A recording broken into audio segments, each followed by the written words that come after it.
Olá, esse é o Review Quadriláteros. No review de hoje a gente vai visitar alguma coisa bem curiosa na área dos quadrinhos. Muito antes da Disney fazer aquele filme que acabou na verdade não fazendo muito sucesso, mas tem alguns fãs altamente fervorosos. A versão deles do Cavaleiro Solitário, que o Cavaleiro Solitário não era esse herói todo, né, essa coisa tão clássica, e o tonto também não era tão tonto, tão sidekick, né? Muito antes dessa visão Disney desse filme, saiu em quadrinhos, com texto de Joe R. Lansdale e desenhos de Timothy Truman, por sinal, desenhista excepcional, essa série chamada Lone Ranger and Tonto, né? Ela teve 4 números, o desenho é... Quem conhece assim o desenho do Truman, quem acompanhou alguma coisa que ele fez de Jonah Rex para Vertigo, vai achar inclusive certas situações às vezes parecidas, porque é a mesma ambientação de um Velho Oeste, não tanto comum ou não tão como é mostrado nos filmes, né?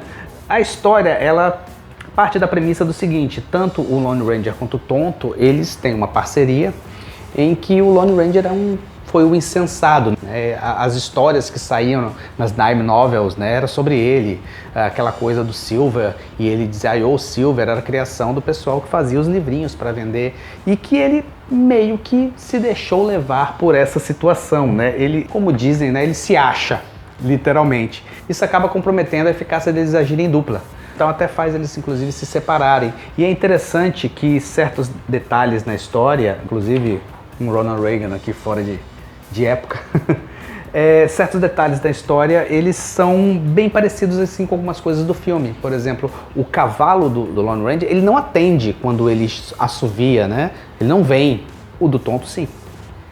O escoteiro faz isso e, na verdade, é ele que leva os louros. É uma história muito legal, muito divertida. Ela veio antes desse filme da Disney, como eu falei. Inclusive, veio antes de uma versão também do Lone Ranger pela Dynamite, que foi muito insensada na época, mas também nunca viu uma luz de impressão aqui no Brasil. E, na verdade, é um material bem interessante. Se você tiver alguma oportunidade de ler, vale a pena. É um material muito divertido, muito interessante e que pega um personagem clássico e bota ele numa roupagem diferente. Se você tiver oportunidade, foram em 4 edições, eles inclusive iria ter uma continuação posteriormente, mas acabou não indo muito para frente. Mas se você tiver oportunidade, leia, que é uma coisa realmente bem interessante. Esse foi o Review Quadriláteros. Se você gostou, nos acompanhe. Até a próxima.